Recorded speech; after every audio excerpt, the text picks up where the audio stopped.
بسم اللہ الرحمن الرحیم۔ صرف 5 منٹ کا مدرسہ قرآن و حدیث کی روشنی میں 24 محرم الحرام۔ نمبر 1، اسلامی تاریخ۔ حضرت اسماعیل علیہ السلام۔ حضرت اسماعیل علیہ السلام حضرت ابراہیم علیہ السلام کے بڑے فرزند تھے۔ قرآن کریم میں ان کا تذکرہ 8 جگہوں پر آیا ہے۔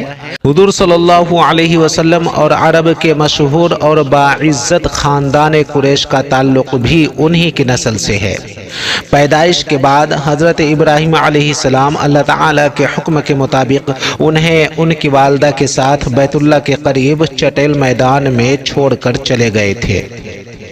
جب کھانے پینے کا سامان ختم ہو گیا تو حضرت اسماعیل علیہ السلام کی تربیت و پرورش کے لیے اللہ تعالیٰ نے زمزم کا چشمہ جاری کر دیا، جو آج تک موجود ہے۔ اتفاق سے بنو جرہم کا ایک قافلہ ادھر سے گزرا تو اس چشمہ کو دیکھ کر حضرت ہاجرہ علیہ السلام سے اس جگہ بسنے کی اجازت چاہی۔ اجازت ملتے ہی بیت اللہ کے آس پاس ایک بستی آباد ہو گئی۔ جب اللہ تعالی نے حضرت ابراہیم علیہ السلام سے حضرت اسماعیل علیہ السلام کی قربانی طلب فرمائی تو دونوں بخوشی تیار ہو گئے اور باپ بیٹے کو قربان کرنے کے لیے چل پڑے۔ جب چھری گردن میں چلنے لگی تو اللہ تعالی نے خوش ہو کر اس کی جگہ جنت سے دمبا بھیجا، پھر اس کی قربانی کی۔ چنانچہ اسی کی یاد میں عید الاضحیٰ کے موقع پر جانوروں کی قربانی کا سلسلہ ہمیشہ کے لیے جاری کیا گیا۔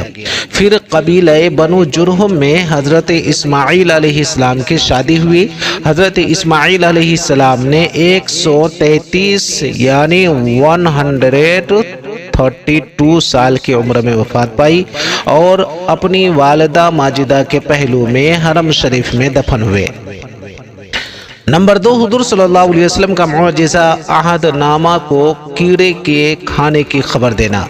جس وقت کفار مکہ نے آپ صلی اللہ علیہ وسلم اور آپ صلی اللہ علیہ وسلم کے اصحاب رضی اللہ عنہم کا بائیکاٹ کر دیا تھا تو آپ صلی اللہ علیہ وسلم نے اس عہد نامہ کے متعلق جس میں بائیکاٹ کی دفعات تھیں یہ خبر دی کہ اسے کیڑوں نے کھا لیا ہے اور اس میں صرف اللہ کے نام کو باقی چھوڑا ہے۔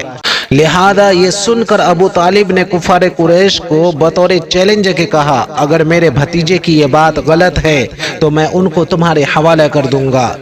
چنانچہ جب ان لوگوں نے اس عہد نامہ کو دیکھا تو ویسے ہی پایا جیسا کہ خبر دی گئی تھی۔ بہقی فی دلائل النبوہ۔ نمبر 3، ایک فرد کے بارے میں غسل کے لیے تیمم کرنا۔ قرآن میں اللہ تعالیٰ فرماتا ہے، اگر تم بیمار ہو جاؤ یا سفر میں ہو یا تم میں سے کوئی شخص اپنی طبعی ضرورت یعنی پیشاب پاخانہ کر کے آیا ہو یا اپنی بیوی سے ملا ہو اور تم پانی کے استعمال پر طاقت نہ رکھتے ہو تو ایسی حالت میں تم پاک مٹی کا ارادہ کرو یعنی تیمم کر لو۔ سورہ مائدہ۔ اگر کسی پر غسل فرض ہو جائے اور پانی استعمال کرنے کی طاقت نہ ہو تو ایسی صورت میں غسل کے لیے تیمم کر کے نماز پڑھنا فرض ہے، اور تیمم کا طریقہ یہ ہے کہ پہلے نیت کرے، پھر ایک مرتبہ دونوں ہاتھوں کو مٹی پر مار کر اپنے منہ پر پھیرے اور دوسری مرتبہ دونوں ہاتھوں کو مٹی پر مار کر کوہنیوں تک پھیر لے۔ نمبر 4، ایک سنت کے بارے میں خوشخبری سن کر دعا پڑھنا۔ رسول اللہ صلی اللہ علیہ وسلم جب کوئی خوشی کی بات دیکھتے تو یہ دعا پڑھتے، الحمدللہ الذی بنعمتہ تتم الصالحات، الحمدللہ الذی بنعمتہ تتم الصالحات۔ تمام تعریف ہے اللہ کے لیے ہیں جس کی نعمتوں سے تمام اچھائیاں مکمل ہوتی ہیں۔ مستدرک۔ نمبر 5، ایک اہم عمل کی فضیلت، جمعہ کے دن سورہ کہف پڑھنا۔ رسول اللہ صلی اللہ علیہ وسلم نے فرمایا، جو شخص جمعہ کے دن سورہ کہف پڑھے گا اس کے لیے ایک جمعہ سے دوسرے جمعہ کے درمیان ایک نور چمکتا ہوگا۔ مستدرک۔ نمبر 6، ایک گناہ کے بارے میں اللہ کی آیتوں کو نہ ماننا۔